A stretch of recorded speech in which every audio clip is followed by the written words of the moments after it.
வணக்கம். தமிழாளி தொலைக்காட்சி செய்திகள் வாசிப்பவர் கமலா ஜெகதீஸ்வரன். முதலில் தலைப்புச் செய்திகள். வரலாற்றை மாற்றியவன் ஜனாதிபதி அனுராவுக்கு வழங்கப்பட்ட அங்கீகாரம். ஜாலில் தாவேகாவுக்கு ஆதரவாக பறக்க விடப்பட்ட கொடி, வெடிகொளுத்தி வெற்றியை கொண்டாடும் மக்கள். சூடு பிடிக்கும் நிலவரம். தாவேகா தலைவர் விஜயின் வீட்டிற்கு முன் குவிக்கப்பட்டுள்ள போலீசார். கனடாவில் 1,00,000க்கும் அதிகமான டொயோட்டா வாகனங்கள் தொடர்பில் எச்சரிக்கை. பலத்த பாதுகாப்புடன் வெற்றி சான்றிதழ் பெற புறப்பட்ட விஜய். வெற்றி பெற்ற தாவேகா வேட்பாளர்களுக்கும் அழைப்பு. பெட்ரோல் விலை உயர்வு. கோடைகால சுற்றுலா பயணங்களை தவிர்க்கும் கனடியர்கள். கனடாவில் பேக்கரியில் முகமூடி கும்பல் நூதன திருட்டு. தமிழ்நாட்டை அதிர வைத்த டிவிகே. மோடியிடம் இருந்து விஜய்க்கு வந்த தகவல். கனடாவில் 2 கார்கள் மோதி கோர விபத்து. ஒருவர் பலி, 5 காயம். மக்களின் தீர்ப்பை ஏற்குகிறோம். தாவேகா தலைவர் விஜய்க்கு வாழ்த்து தெரிவித்த உதயநிதி ஸ்டாலின். இனி தொடர்கிறது விரிவான செய்திகள். அகில இலங்கை கம்பன் கழகத்தினர் 2026ஆம் ஆண்டுக்கான கம்பன் புகழ் விருதினை ஜனாதிபதி அனுர குமார திசாநாயக்காவுக்கு வழங்கி கௌரவித்துள்ளனர். இன வேற்றுமையால் பிளவுண்டு கிடக்கும் தேசத்தை ஒன்றுபடுத்துவதற்காக உறுதியளித்து நாட்டின் ஜனாதிபதியாக பதவியேற்று சிறுபான்மை சமூகங்களையும் ஆதரித்து நாட்டை நிர்வகித்து வரும் அனுர குமார திசாநாயக்காவை பாராட்டும் வகையில் கௌரவத்தினை வழங்குவதாக கம்பன் கழகத்தினர் குறிப்பிட்டுள்ளனர்.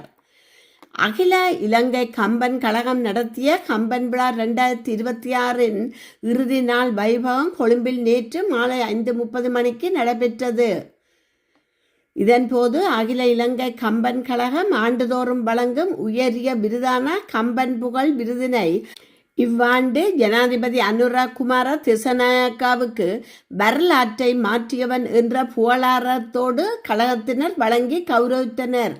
இந்த நிகழ்வில் தமிழ்நாட்டிலிருந்து வருகை தந்த பாரதிய ஜனதா கட்சியின் தமிழ்நாட்டு மாநிலத்தின் முன்னாள் தலைவர் கூனா அண்ணாமலையும் கலந்து கொண்டமை குறிப்பிடத்தக்கது. தமிழக வெற்றி கழகத்தின் வெற்றியை கொண்டாடும் முகமாக யாழ்ப்பாணத்தில் பல்வேறு பகுதிகளிலும் கொடி பறக்க விடுதல், வெடி கொளுத்துதல் போன்ற செயல்பாடுகள் முன்னெடுக்கப்பட்டு வருகின்றது. இதன்படி யாழ்ப்பாண நகரத்தில் கொடிகளை தாங்கியவாறு விசில் அடித்து வெடி கொளுத்தி விஜயின் வெற்றியை இலங்கை மக்கள் கொண்டாடி வருகின்றார்கள். யாழ்ப்பாணம் காக்கை தீவு கடற்கரையில் தாவேகா கட்சி கொடி பறக்க விடப்பட்டுள்ளது. தமிழக சட்டசபை தேர்தல் முடிவுகள் வெளியிடப்பட்டு வரும் நிலையில் விஜயின் தாவேகா 110 இடங்களில் முன்னிலை வகித்து வருகின்றது. இதற்கமைய 234 தொகுதிகளிலும் மின்னணு வாக்குப்பதிவு இயந்திரங்களில் பதிவான வாக்குகள் விறுவிறுப்பாக எண்ணப்பட்டு வருகின்றன. அத்துடன் திருச்சி கிழக்கு தொகுதியை விஜய் விட்டுக் கொடுக்கும் பட்சத்தில் அங்கு இடைத்தேர்தல் நடைபெறும் என தெரிவிக்கப்பட்டுள்ளது. அதில் வேண்டுமானால் ஸ்டாலின் மீண்டும் போட்டியிடலாம் என்று கூறப்படுகிறது. இவ்வளவு பரபரப்பிற்கு மத்தியிலும் யாழ்ப்பாணம் காக்கத்தீவில் தாவேகா கொடி பறக்க விடப்பட்டுள்ளதாக எமது செய்தியாளர் தெரிவித்துள்ளார். சென்னை நீலாங்கரையில் உள்ள தாவேகா தலைவர் விஜயின் வீட்டுக்கு பலத்த பாதுகாப்பு வழங்கப்பட்டுள்ளது. சுமார் 100க்கும் மேற்பட்ட போலீசார் வீட்டின் முன் குவிக்கப்பட்டுள்ளதாக இந்திய ஊடகங்கள் செய்தி வெளியிட்டுள்ளன. நாட்டில் 233 சட்டமன்ற தொகுதிகளுக்கான சட்டப்பேரவை தேர்தல் கடந்த ஏப்ரல் 23 அன்று ஒரே கட்டமாக நடைபெற்று முடிந்தது. இந்த நிலையில் இன்று காலை 8 மணிக்கு வாக்கு எண்ணிக்கை தொடங்கியுள்ளது. வாக்காளர்கள் அளித்த தபால் வாக்குகள் முதலில் எண்ணப்பட்டன. தற்போது இவிஎம் இயந்திரங்களில் பதிவான வாக்குகளின் எண்ணிக்கை தொடங்கியுள்ளது. இந்த ஆரம்ப கட்ட எண்ணிக்கை முடிவுகள் தமிழக அரசியல் வட்டாரத்தில் பெரும் எதிர்பார்ப்பை ஏற்படுத்தியுள்ளன. தபால் வாக்குகள் எண்ணிக்கையின் ஆரம்ப நிலவரப்படி திமுக தலைமையிலான கூட்டணி 51 தொகுதிகளிலும் முன்னிலை வகிக்கிறது. அதிமுக கூட்டணி 39 தொகுதிகளிலும், தமிழக வெற்றி கழகம் தாவேகா 60 தொகுதிகளிலும் முன்னிலையில் உள்ளன. கனடாவின் விற்பனை செய்யப்பட்ட 1,00,000க்கும் மேற்பட்ட வாகனங்களை சஸ்பென்ஷன் ஆர்ம் பகுதியில் ஏற்பட்டுள்ள தொழில்நுட்ப கோளாறு காரணமாக திரும்ப பெறுவதாக டொயோட்டா நிறுவனம் அறிவித்துள்ளது. வாகனத்தின் பின் சக்கர சீரமைப்பின் போது லாக் நட்டுகள் சரியாக இறுக்கப்படாவிட்டால் அந்த பகுதியில் துருப்பிடித்து தேய்மானம் ஏற்பட வாய்ப்புள்ளதாகவும் இதனால் வாகனம் ஓடும்போதே சஸ்பென்ஷன் பாகம் பிரிந்து ஓட்டுநரின் கட்டுப்பாட்டை இழக்க நேரிடும் என்றும் கனடா போக்குவரத்து திணைக்களம் எச்சரித்துள்ளது. இதை திரும்ப பெறுதல் நடவடிக்கையில் 2010ஆம் ஆண்டு தயாரிக்கப்பட்ட லெக்சஸ் HS 250H மாடல்களும் 2006 முதல் 2011 வரை தயாரிக்கப்பட்ட RAV4 மாடல்களும் பாதிக்கப்பட்டுள்ளன. பாதிக்கப்பட்ட வாகனம் உரிமையாளர்கள் டீலர்களை அணுகி தங்களது வாகனத்தை பரிசோதித்துக் கொள்ள அறிவுறுத்தப்பட்டுள்ளனர். 2026ஆம் ஆண்டின் தொடக்கத்திலிருந்து டொயோட்டா நிறுவனம் பல்வேறு பாதுகாப்பு சிக்கல்களை சந்தித்து வருகிறது. கடந்த ஜனவரி மாதம் கேமரா கோளாறு காரணமாக 12,000 டன்ரா டிரக்குகளை, பிப்ரவரியில் கதவு திறக்கும் அபாயம் காரணமாக 20,000 பிரியஸ் மாடல்களையும் நிறுவனம் திரும்ப பெற்றுள்ளது.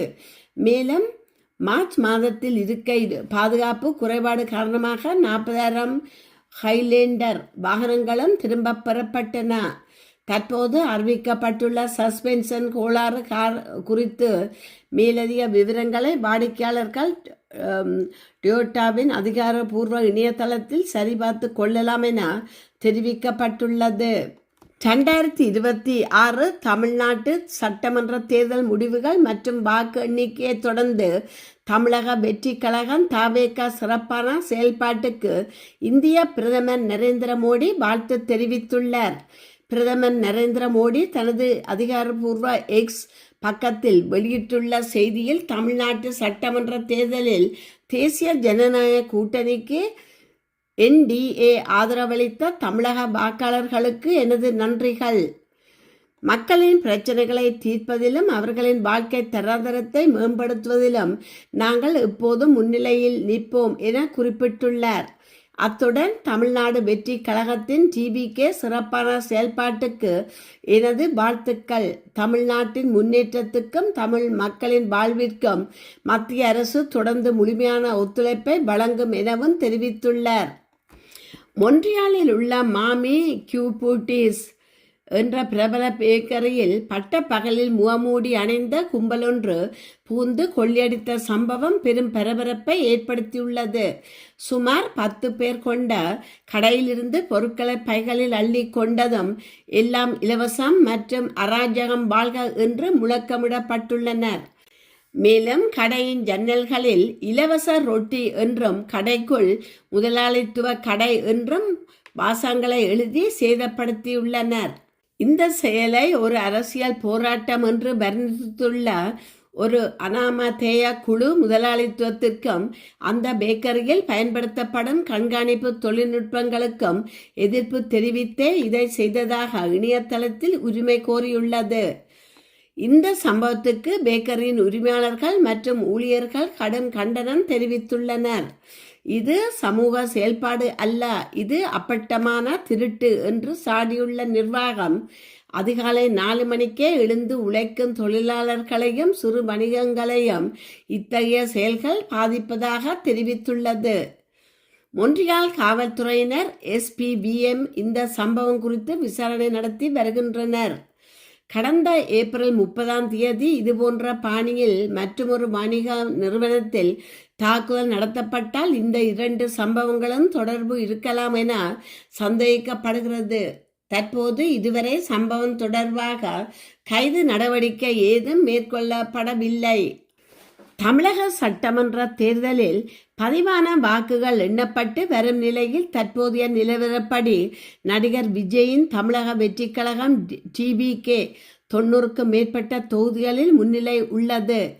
பெரும்பாலான நிறுவனங்களின் கருத்து கணிப்புகள் திமுக மீண்டும் ஆட்சியை கைப்பற்றும் என்று தெரிவித்திருந்த நிலையில் எக்ஸிஸ் மை இந்தியா நிறுவனம் மட்டும் தமிழக வெற்றி கழகம் அதிக இடங்களில் வென்று ஆட்சியை அமைக்கும் என கணித்திருந்தது. தற்போதைய நிலவரம் இந்த கணிப்பை மெய்ப்பிக்கும் வகையில் அமைந்துள்ளது. தமிழக அரசியலில் கடந்த பல ஆண்டுகளாக திமுக மற்றும் அதிமுக ஆகிய இரு கட்சிகளுக்கு இடையேதான் நேரடி போட்டி நிலவி வந்தது. ஆனால் இந்த முறை விஜய் தலைமையிலான வெற்றி கழகம் களம் இறங்கியதன் மூலம் அந்த ஆட்சியில் கணக்குகள் முழுவதும் மாறியுள்ளன. இதற்கு முன்னர் 2021ஆம் ஆண்டு சட்டமன்ற தேர்தலிலும் எக்ஸிஸ் மை இந்தியா நிறுவனத்தின் கணிப்பு திமுகவின் மாபெரும் வெற்றியை மிகச் சரியாக கணித்திருந்தது. தற்போதைய வாக்கு எண்ணிக்கையிலும் அந்த கணிப்பின்படி 90 முதல் 120 இடங்கள் வரை தமிழக வெற்றி கழகத்திற்கு கிடைக்கும் என்ற எதிர்பார்ப்பு நிலவுகிறது. ஆளுங்கட்சியான திமுக 3வது இடத்துக்கு தள்ளப்பட்டு தமிழக வெற்றி கழகம் முன்னிலை வகிப்பது அரசியல் தரப்பில் பெரும் அதிர்வலையை ஏற்படுத்தியுள்ளது. வடக்கு டெல்டாவின் சனிக்கிழமை பிற்பகல் நடந்த 2 கார்கள் மோதிக்கொண்ட கோர விபத்தில் ஒருவர் உயிரிழந்தார் என்பதுடன் மேலும் 5 பேர் படுகாயமடைந்து மருத்துவமனையில் அனுமதிக்கப்பட்டுள்ளனர். டெல்டா காவல்துறையின் தகவலின்படி பிற்பகல் 3 மணிக்கு பிறகு 118வது தெரு மற்றும் 75A அவென்யூ சந்திப்பில் இந்த விபத்து நிகழ்ந்துள்ளது. விபத்தின் தீவிரத்தால் ஒரு கார் மரத்தின் மீது மோதி நசுங்கியதுடன் மற்றொரு கார் வீட்டின் வேலியையும் தீயணைப்பையும் தூணையும் இடித்துக்கொண்டு தள்ளிக்கொண்டு குடியிருப்பு பகுதிக்குள் நுழைந்தது. இந்த விபத்தில் ஒரு காரின் ஓட்டுநர் சம்பவ இடத்திலேயே உயிரிழந்துள்ளதாக காவல்துறையினர் உறுதிப்படுத்தியுள்ளனர். காயமடைந்தவர்களை மீட்க 10 ஆம்புலன்ஸ் வாகனங்கள் விரைவாக சம்பவ இடத்திற்கு அனுப்பப்பட்டன. காயமடைந்த 5 பேரில் 2 நிலைமை கவலைக்கிடமாகவும் மற்ற 3 நிலைமை சீராக இருந்ததாலும் பலத்த காயங்களுடன் இருப்பதாக அவசர சுகாதார சேவை BCHS தெரிவித்துள்ளது. விபத்து நடந்த பகுதியில் தடயங்களை சேகரிப்பதற்காக சாலைகள் தற்காலிகமாக மூடப்பட்டு போக்குவரத்து மாற்றியமைக்கப்பட்டது. இந்த விபத்து குறித்து விசாரணை மேற்கொண்டு வரும் டெல்டா காவல்துறையினர் விபத்து நடந்த நேரத்தில் அந்த பகுதியில் இருந்தவர்கள் அல்லது விபத்து தொடர்பான வீடியோ காட்சிகள் வைத்திருப்பவர்கள் 604 946 44 11 என்ற எண்ணை தொடர்பு கொண்டு தகவலை வழங்குமாறு கோரிக்கை விடுத்துள்ளனர். விபத்துக்கான சரியான காரணம் குறித்து இது தீவிரமான விசாரணைகள் முன்னெடுக்கப்பட்டு வருகின்றன. 2026 தமிழக சட்டமன்ற தேர்தலில் நடிகர் விஜய் தலைமையிலான தவேக TVK முதல் முறையாக போட்டியிட்டு தமிழக அரசியலில் பெரும் மாற்றத்தை ஏற்படுத்தி உள்ளது. முதல் தேர்தலிலேயே தவேக தமிழக அரசியலை தலைகீழாக மாற்றியுள்ளது எனலாம். முதல்வர் ஸ்டாலினை அவரது சொந்த தொகுதியில் வீழ்த்தி திமுகவின் கோட்டையாக கருதப்பட்ட சென்னையில் 14 இடங்களை கைப்பற்றி கொங்கு பகுதியில் அதிமுகவை விட அதிக தொகுதிகளில் வென்றுள்ளது. 2 இடங்களிலும் வென்ற விஜய் எந்த தொகுதியை பதவி விலகுவார் என்ற கேள்வியும் அரசியல் ஆர்வத்தை தூண்டியுள்ளது. திமுக அதிமுக இருதுருவ அரசியல் வரலாற்றை உடைத்த இந்த வெற்றி இந்திய அளவிலும் அதிர்வலைகளை ஏற்படுத்தியுள்ளது. தமிழக சட்டமன்ற தேர்தல் முடிவுகள் வெளிவந்த உள்ள நிலையில் விஜயின் தவேக 100க்கும் மேற்பட்ட தொகுதிகளில் முன்னிலை வகித்து தனி பெருங்கட்சியாக உருவெடுத்துள்ளது. கட்சி தொடங்கி 2 வருடங்களே ஆகியுள்ள நிலையில் விஜயின் தவேகவின் இந்த வெற்றி இந்திய வரலாற்றில் அதிர்வலைகளை ஏற்படுத்தியுள்ளது. கடந்த 50 ஆண்டுகளாக தமிழக அரசியல் அதிமுக திமுக என 2 துருவங்களுக்கு இடையே சுழன்று வந்த நிலையில் தற்போது அந்த வரலாற்றை உடைத்து தவேக தனி பெருங்கட்சியாக உருவெடுத்துள்ளது. இதற்கு முன்னர் 1977ஆம் ஆண்டு சட்டமன்ற தேர்தலில் எம்ஜிஆர் தலைமையிலான அதிமுக கூட்டணி அமைத்து 33.52% வாக்குகளை பெற்று ஆட்சியமைத்தார். ஆனால் தற்போது தவேக சுமார் 35% வாக்குகளை பெற்று தனி பெருங்கட்சியாக உருவெடுத்துள்ளது. முதல்வர் ஸ்டாலினை அவரது தொகுதியிலேயே வென்றது. திமுகவின் கோட்டையாக கருதப்பட்ட சென்னையில் 14 தொகுதிகளை கைப்பற்றியது. கொங்கு பகுதியில் அதிமுகவை விட அதிக தொகுதிகளில் வென்றது என தவேக தனது முதல் தேர்தலிலேயே பல்வேறு சாதனையை படைத்துள்ளது. தவேக தலைவர் விஜய் பெரும்பூர், திருச்சி கிழக்கு என 2 தொகுதிகளிலும் வெற்றி பெற்றுள்ள நிலையில் அவர் அதில் எந்த தொகுதியை பதவி விலகப் போகிறார் என்பது எதிர்பார்ப்பை ஏற்படுத்தியுள்ளது. மக்கள் தீர்ப்பை தலைவணங்கி ஏற்றுக்கொள்கின்றோம் என தமிழக சட்டசபை தேர்தலில் சேப்பாக்கம் தொகுதியில் போட்டியிட்ட உதயநிதி ஸ்டாலின் தெரிவித்துள்ளார். சேப்பாக்கம் தொகுதியில் போட்டியிட்ட உதயநிதி வெற்றி பெற்றதைத் தொடர்ந்து சான்றிதழ் வழங்கிய பின்னர் ஊடகங்களுக்கு கருத்து தெரிவிக்கும் போதே அவர் மேற்கண்டவாறு குறிப்பிட்டுள்ளார். அவர் மேலும் தெரிவிக்கையில், சேப்பாக்கம் தொகுதியில் என்னை 2வது முறையாக தேர்வு செய்த மக்களுக்கு நன்றி தெரிவித்துக் கொள்கின்றேன். மக்கள் தீர்ப்பை தலைவணங்கி ஏற்றுக்கொள்கின்றோம். நாளை சட்டசபை உறுப்பினர்களுடன் முனக்கான ஸ்டாலின், துரைமுருகன் உள்ளிட்டோர் ஆலோசனை நடத்த உள்ளனர்.